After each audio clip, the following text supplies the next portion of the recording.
7 August রাতে গাজীপুরের চন্দনা চৌরাস্তা ধারালো অস্ত্রের আঘাতে প্রাণ গেল দৈনিক প্রতিদিনের কাগজের স্টাফ রিপোর্টার আসাদুজ্জামান তুহিনের। আর কতদিন কত সাংবাদিকের প্রাণ ঝরলে আপনারা সাংবাদিক সুরক্ষা আইন তৈরি করবেন? বাংলাদেশে সাংবাদিক হত্যা ও নির্যাতনের চিত্র উদ্বেগজনক হারে বেড়েই চলেছে। বাংলাদেশে 2024 এবং 2025 সাল ছিল সাংবাদিকদের জন্য ভয়ঙ্করতম সময়। 2024 সালে বাংলাদেশ ছিল বিশ্বের সবচেয়ে বিপজ্জনক 10টির মধ্যে একটি দেশ। সেখানে 5 জন সাংবাদিক নিহত হওয়ার ঘটনা ঘটে।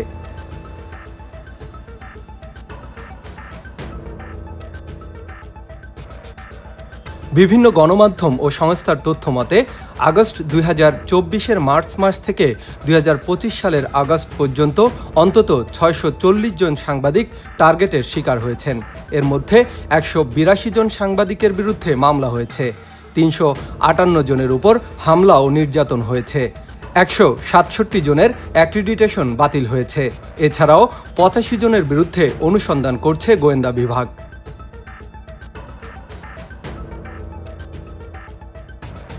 2025 সালে শুধুমাত্র ফেব্রুয়ারি মাসে সাংবাদিক নির্যাতনের 62টি ঘটনার খবর পাওয়া যায়। এবছর প্রকাশ্যে পিটিয়ে হত্যা করা হয় শাহ আলম নামের এক জেলা সংবাদকর্মীকেও।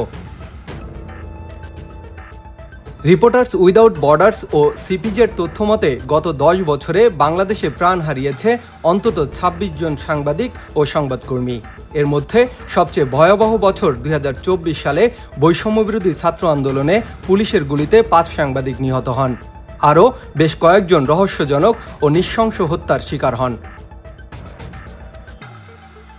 শুধু সাংবাদিক নয়, 5 আগস্ট শেখ হাসিনার দেশত্যাগের পর হামলা হয়েছে অন্তত 8টি টিভি চ্যানেল ও 5টি পত্রিকা অফিসে। গণমাধ্যম কর্মীরা বলছেন, এটি শুধু রাজনৈতিক প্রতিশোধ নয়, স্বাধীন সাংবাদিকতার উপর সরাসরি আঘাত। বাংলাদেশে সাংবাদিকতা ক্রমেই ঝুঁকিপূর্ণ পেশায় পরিণত হচ্ছে। আর সত্য বলার দায়ে মৃত্যু যদি হয় অনিবার্য, তাহলে প্রশ্ন জাগে, গণতন্ত্র কোথায়?